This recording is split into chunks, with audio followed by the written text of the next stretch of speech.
Hi, I'm Ron D. Huss, the president of Covenant Eyes, and I welcome you to our Facebook Live at 12:35. This is an ongoing series of Facebook Lives, but right now I'm starting a four-part series on a very important topic. I want to warn you that this particular topic will include a discussion of self-stimulation and the effects on the body of using pornography. And so this may be something that you want to use a little discretion with, young people especially. So I just wanted to warn you of that. This four-part series beginning today will be discussing that topic.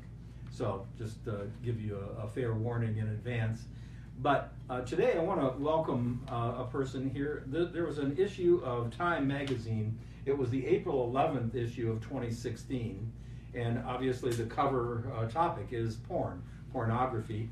And here in this issue is a very nice picture of Alexander Rhodes, and there's a discussion of some of the things that we're going to be talking about that was in this issue. And I want to welcome you, Alexander. Thanks for joining us at Covenant Eyes. Yeah. Thank you for the invitation, Ron. It's always great to great offices you have here. Oh, thank you. Everyone's so nice and hey, if you're ever in anybody's in southeastern Michigan, I would welcome them to come visit us at Covenant Eyes. So yeah. You run an organization called NoFap.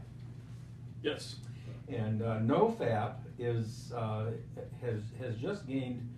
I believe it has almost become a household word among some groups, especially younger people. Is that right? Yeah, we were a pretty popular website. We broke 1 million unique visitors a month, and really? I think we're pretty popular among young people. Oh, that's fantastic. Tell me, why did you, going back to the very first days of NoFap,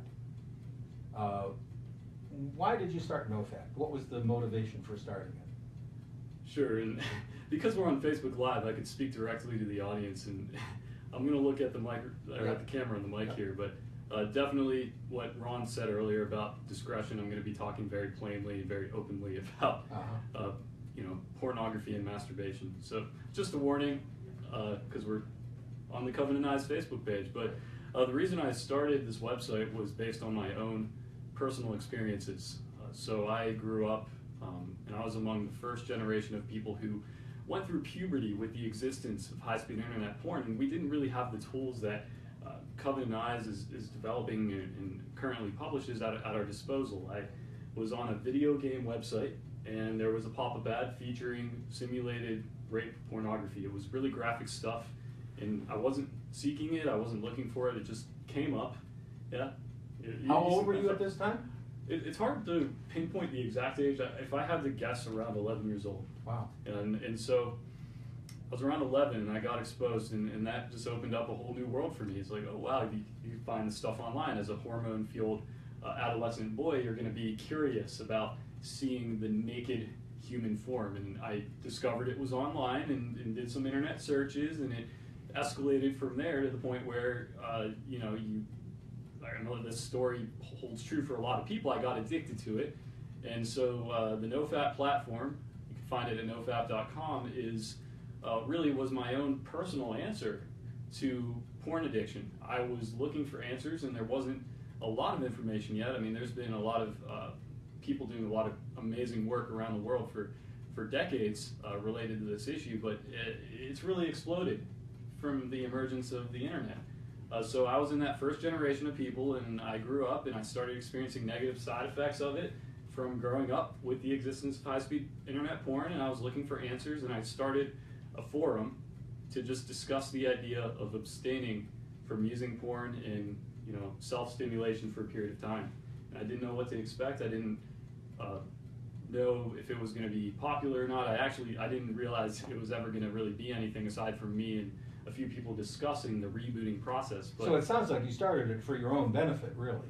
Yeah, it was I was looking for answers. I didn't know why I was so lethargic. I didn't know why I wasn't able to really have any self-discipline, and my life was kind of a little bit of a mess in many ways. So yeah, it was a search for an answer.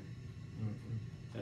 And from there, a lot of people came in. We started experiencing positive effects from quitting porn. And all of a sudden, people started flooding in, and now it's the large, vibrant porn recovery community that you see today. So that it surprised you to get this flood of people coming to the site? Yeah, it's absolutely surprising that NoFap is such a popular website, and honestly, like, I never knew how big of an issue pornography was in our world until I got into the porn recovery industry. I mean, it's good and bad. Did you think that you were kind of alone in this, or did you? I mean, you must have been aware that other people have the issue, but it sounds like it's a bigger issue than you thought it was. Absolutely, I mean, yeah, it's. We don't even know the scope of the issue at this point in time, but I would imagine it's millions and millions of people, not only in the United States, but all over the world, that are being affected by internet porn. So nofap.com then is the site that people can go to. Yes. And when they go to NoFap, and there are over 1 million people per month are using it now? Yeah, unique visitors, yeah. Unique visitors. What do they find once they get there? What resources do you have, and what do they find?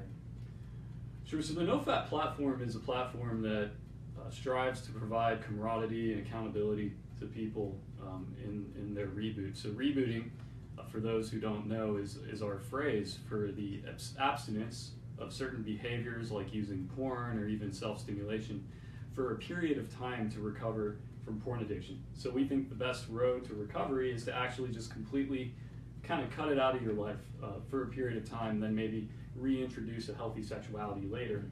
So we try to provide a inclusive and motivational platform that provides motivation and peer-to-peer support, and essentially it's at this stage it's a vibrant community of like-minded individuals who are helping each other achieve their sexual health related goals. Mm-hmm. Oh, that's great. Both men and women use the site, or is it designed mainly for men?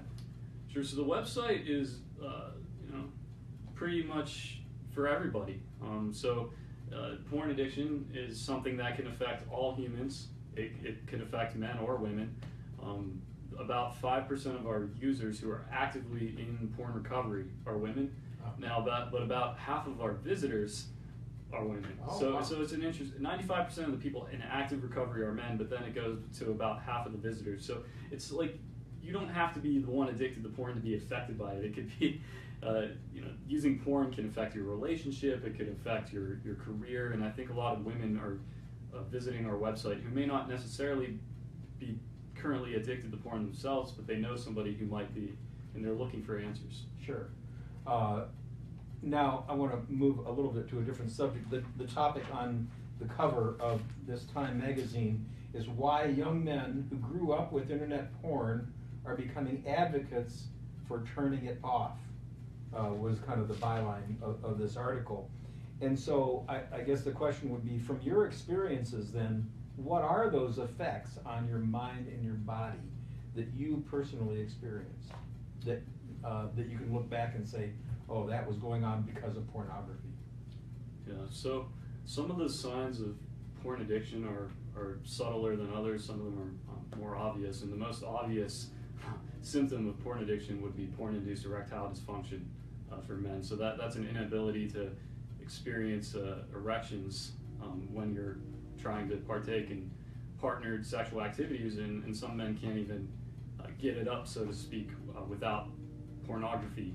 So that's the most obvious symptom, and that's the one a lot of people go to the site to get help for. But there are other symptoms too, like delayed ejaculation, or it's also called anorgasmia, which is an inability to have an orgasm during partnered sex.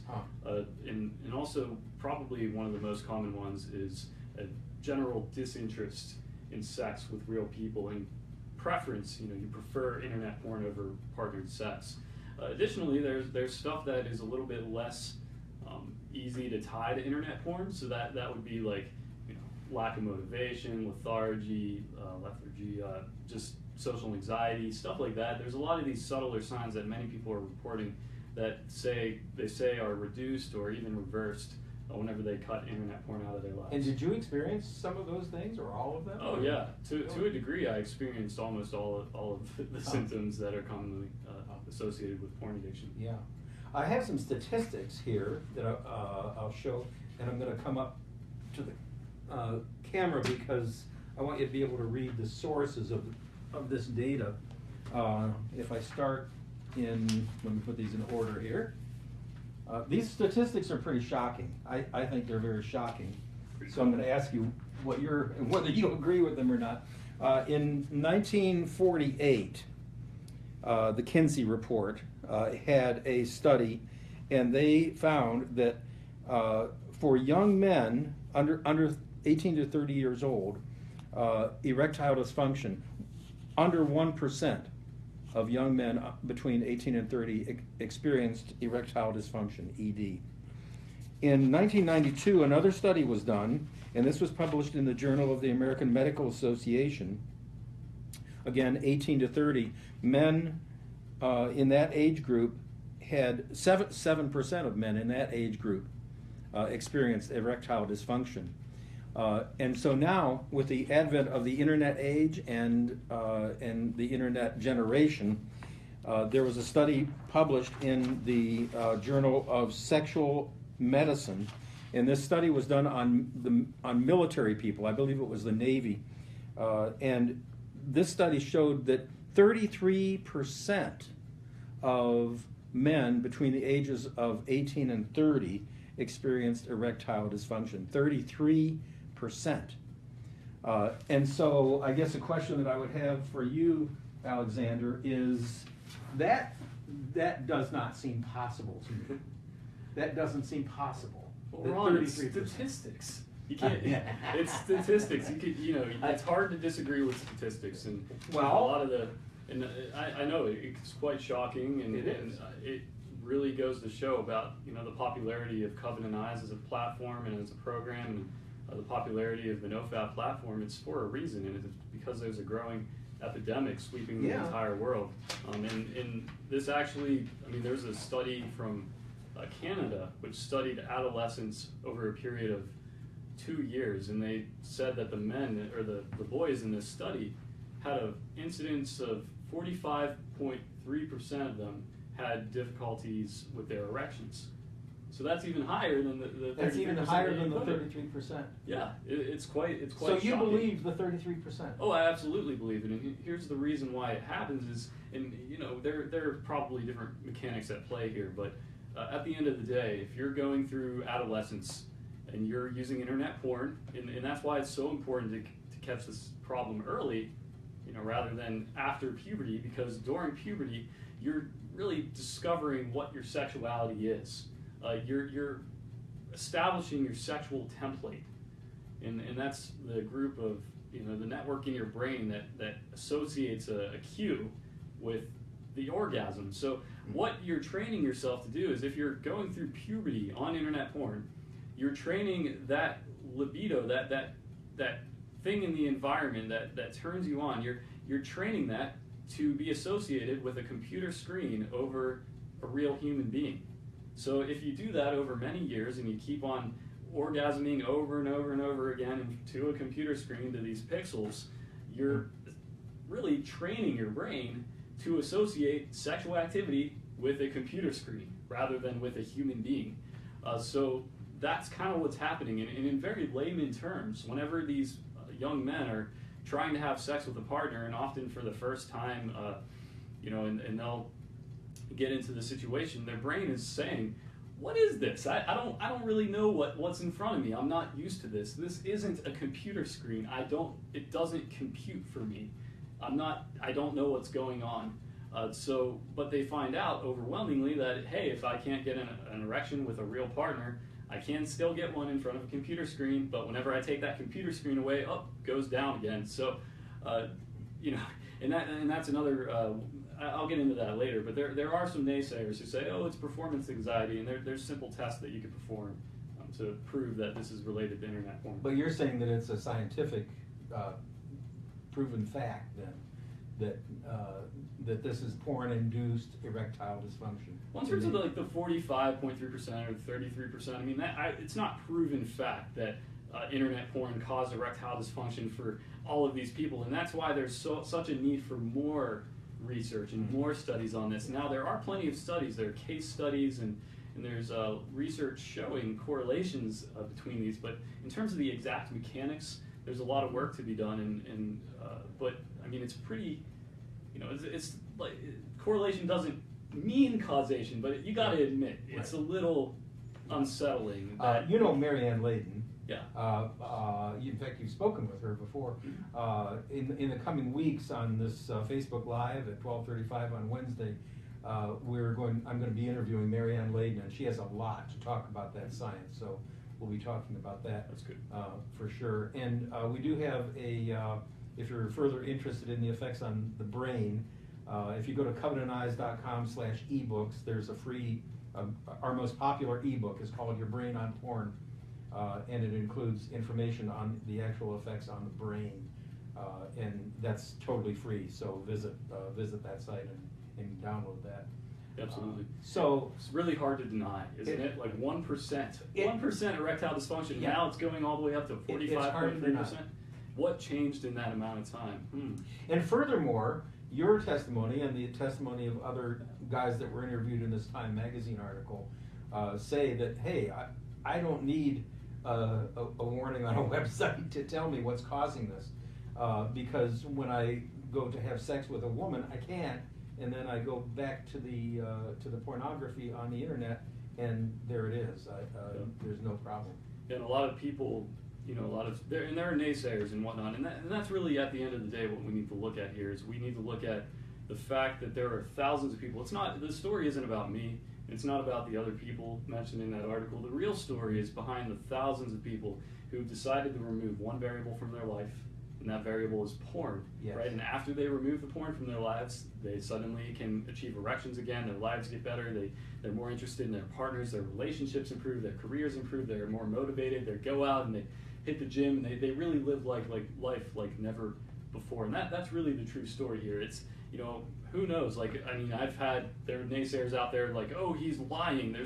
But it's not about me. It's about the thousands of other people out there, and they're very compelling anecdotal reports in droves. I've heard many of them, and I agree. So you believe there is hope, there's a cure, and you can put this behind you then? Absolutely, yeah. If you're listening to this Facebook Live event and you feel like porn has negatively impacted you, there have been thousands of people who have successfully left it behind and have gone on to significantly reduce, but most of the time completely reverse the symptoms of porn addiction, porn-induced erectile dysfunction, delayed ejaculation, desensitization, inability to orgasm, bad sexual encounters, disinterest in sex. All of these things can be reversed, or at the very least significantly improved.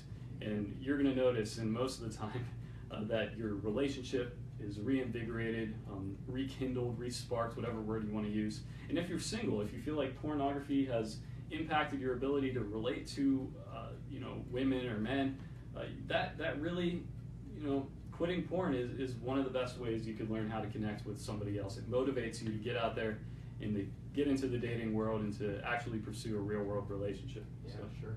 Now there's another effect that I've heard of that, and I'd just be interested in hearing whether this was something you experienced as well. Gabe Dean refers to it as a brain fog. That it's not just in the area of sexual relations, that it can actually affect other areas of your life as well. Did you experience that? Yes. Yeah. So brain fog is a kind of a vague term that's been used in the rebooting community for a very long time. I even think, before the existence of the NoFap platform, it existed. And what brain fog refers to, it's a very descriptive word. It's like it feels like, a little hazy. Life feels a little hazy, and many people are reporting this, and they're reporting improvements. And no one really knows the exact science behind brain fog, but there are many scientific hypotheses around it. Like, for example, porn use, excessive porn use, compulsive, addictive porn use can cause something called hypofrontality, which is a decrease in the matter of the frontal lobe region of your brain. So, that's where you reason and where you really experience the world. That's like your decision-making brain. They think it could be something related to that, or maybe it could be related to the fact that you're bathing your brain in a neurochemical called dopamine. Like if you're using porn all day, you hit your brain with these It's a drug. shot. Yeah, you get dopamine, and dopamine is a part of your reward circuitry, and that is something that's really associated with many drugs. Many like hard drugs use that same pathway to increase dopamine in what people say, and this isn't proven, but a lot of the speculation is that by bathing your brain in so much dopamine, dopamine is the anticipation molecule that gets that motivates you to do things. So for our ancestors, that would be to seek out food and shelter, or sexual activity. And when you're bathing your brain in such abnormally high and long periods of dopamine, you're desensitizing yourself. So it actually desensitizes your brain to that dopamine, and therefore it kind of desensitizes you to life. Wow. In general. So things like chocolate may not be so appealing anymore because porn can provide more dopamine than that chocolate. Really? So a lot of heavy porn users, really, people who are addicted to it can report that in their lives they're just, they feel very repressed and very, muted. So I've heard that about drug addiction as well, that if parents are watching out for signs of drug addiction in their kids, for instance, one of the symptoms is their grades start falling. They become disinterested in some of the aspects of life that they might have been interested in, perhaps in a hobby that they were excited about. All of a sudden they're losing interest. It sounds like that might be the same thing that happens with pornography. Yeah, and we need to do more research and get more studies out there and really be advocates for being open to the idea of having more research. We have nothing to hide. We're not lying, or we're not, we want to see more research and more proof. And there's plenty already. I mean, there's 27 studies listed, there's case studies, there's review papers. I mean, it really astonishes me that porn addiction isn't listed in the DSM yet as an officially recognized thing. Explain that, the DSM and what you're talking Sure, about. so the APA has a DSM, which is the American Diagnostic Psychiatric Association. Yeah. And that's kind of what they refer to as the Bible of mental health. And porn addiction isn't listed there, but you know what is I think internet gaming addiction is listed as a speculative thing. Gambling addiction is in there, but for whatever reason, porn addiction isn't in there yet. So we would like to see it, but to people watching this, you don't need to know all the exact brain science of it. All you need to really know is that thousands of people have negatively been affected by it, and they've gone on to quit porn and live better lives because of it. And I gotta just say that if you're somebody listening to this, it's as simple as asking yourself the question, how is porn affecting my life? Just ask yourself that question, and if you feel like it might be negatively impacting your life, just try giving it a break for a little while and see how it affects your life. Just change that one variable. Most of the time, people's lives are improved, and then they kind of get excited and bought into the process of leaving porn behind completely. It's about self-experimentation, just seeing how it affects you. I'm not trying to push my things on people in an unethical way. I'm just saying give it a shot. Yeah. Your organization is not, Covenant Eyes has a lot of faith-based people who use Covenant Eyes. A majority of our members would claim to be faith-based, but your organization is not that. You're for everybody, is that right? Yeah, so a lot of the time different advocates who spoke out against porn are affiliated with different religions and stuff, but this new generation of young men and young women who grew up on high-speed internet porn, I mean, this is a natural lashback to that. You don't need to be religious to think that porn is harmful or to think that there could be a negative impact to consuming internet porn. So NoFap's user base is the majority of them, and I don't have the exact statistic in my mind right now, but the majority of them identify as atheist, as agnostic, as apathetic, deist, stuff like that. We do have some Christians and other people of other faiths too, but I'm not religious, and most of the users aren't religious as well. So if someone is really seeking help, and they take your advice and they try to give it up for, let's say, a month or whatever to see if it has a positive effect, but they can't. And they realize, you know, maybe I'm addicted. What would you suggest in that case? Yeah, that's tough because, right, the idea of They want to. quitting- Now, they I'm, you know, the premise is that the person wants to get over this, but they find out they can't. Sure. So, you know, what we're talking about here, it's quite simple, right? Just one thing: quit porn. Quit. Porn. Don't you wish it was easy though, right? Because it's not always the easiest thing. Yeah. Quit So- smoking. Quit heroin. Quit blank. Yeah. Yeah, just it's really a simple one-step process, right? It's supposedly it's supposed to be, but yeah, a lot of people find it very difficult to leave behind, and the NoFap platform tries to provide tools to make it easier to do that. We try to provide motivation and really accountability and support to those people, and you know, your Covenant Eyes organization provides really good tools for people to, you know, remove the arousing imagery from their lives, artificial imagery, and you know, cut the porn out, because there's so much porn that you could be exposed to even inadvertently on the internet these days. Sure. But I think that if somebody fails, I mean, it's time to really buy into the process and really invest in yourself. Mm-hmm. Like, you need to realize, you know, what porn is doing for you and what benefits you stand to gain through leaving it behind. And I mean, the NoFap platform offers programs that they could try out, and but aside from that, I mean, there are many great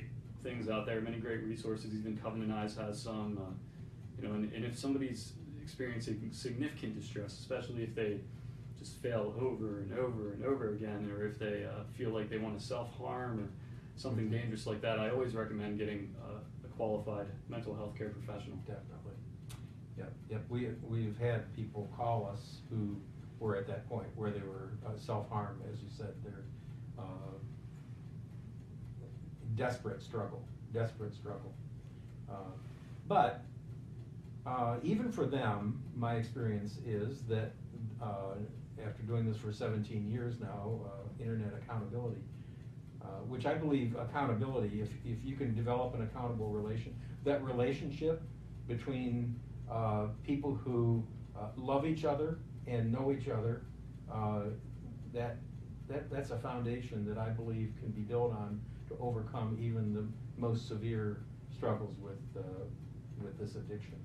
But if you could say one thing, one message of hope, what if I'm addicted, or let's say I'm a parent of a child who is addicted,